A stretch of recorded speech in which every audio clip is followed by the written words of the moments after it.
Hi hello everyone, welcome to Pragna's world. ఈరోజు చాలా authentic traditional అయినటువంటి పనసపొట్టు కూర ఎలా తయారు చేయాలో చూద్దామా. మనకి పనస్తోన్లు అంటే చాలా ఇష్టం. ఈ మధ్యన పనసకాయ బిర్యానీ కూడా చాలా ఫేమస్ కదండి. కానీ ఇవన్నీ కాకుండా పనసకాయతో కూర కూడా మనం చేసుకోవచ్చు. అది చాలా టేస్టీగా ఉంటుంది. అది ఇప్పుడు ఎలా తయారు చేయాలో చూద్దాం.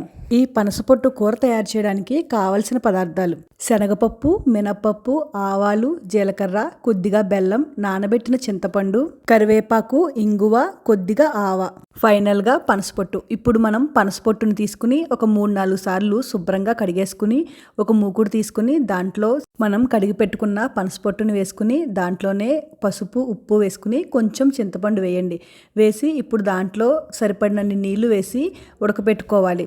దీంట్లో చింతపండు వేయడం వల్ల పనసపొట్టుకి ఆ చింతపండు పట్టి కూర రుచిగా ఉంటుందన్నమాట. ఎక్కువసేపు ఏం పట్టదండి, కొంచెం సేపట్లోనే పనసపొట్టు ఉడికిపోతుంది. ఇప్పుడు ఇలా ఉడికిపోయిన పనసపొట్టుని ఒక చిల్లుల పళ్ళెంలో వాటర్ అంతా ఓడిపోయేలాగా అందులో వేసుకుని వాటర్ అనేది లేకుండా డ్రైన్ చేసుకోవాలి. ఇప్పుడు మనం మూకుడు పెట్టుకుని అందులో ఆయిల్ కాగిన తర్వాత శనగపప్పు, మినపప్పు, ఆవాలు, జీలకర్ర వేసుకోవాలి. ఇవి కాస్త వేగిన తర్వాత మనం మన కారానికి సరిపడినన్ని మిరపకాయలను తీసుకుని ఆ మిరపకాయలను కూడా ఇందులో వేసుకోవాలి.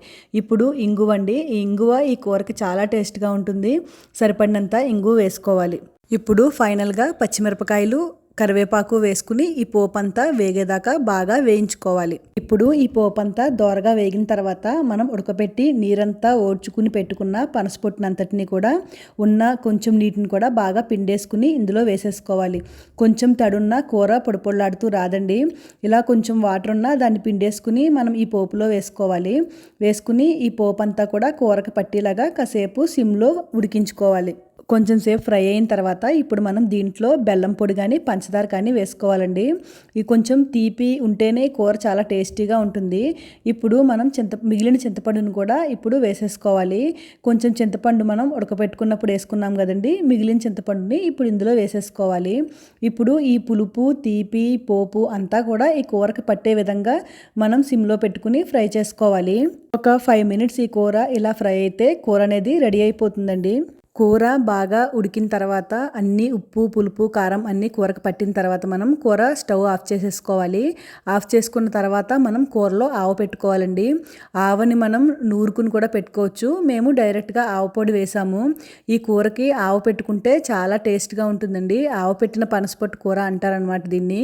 ఇది ఇలాగే యాజ్ ఇట్ ఈస్గా చేసుకోండి, మళ్ళీ మళ్ళీ చేసుకుంటారు, చాలా టేస్ట్గా ఉంటుంది. స్టవ్ కట్టేసిన తర్వాత మాత్రమే ఆవ పొడి వేసుకోండి. ఎందుకంటే వేడి మీద కనుక ఆవు పొడి మనం వేసుకుంటే చిరుచేదు వస్తుంది. బాగానే ఉంటుంది కానీ కొంచెం చేదుగా ఉంటుందన్నమాట.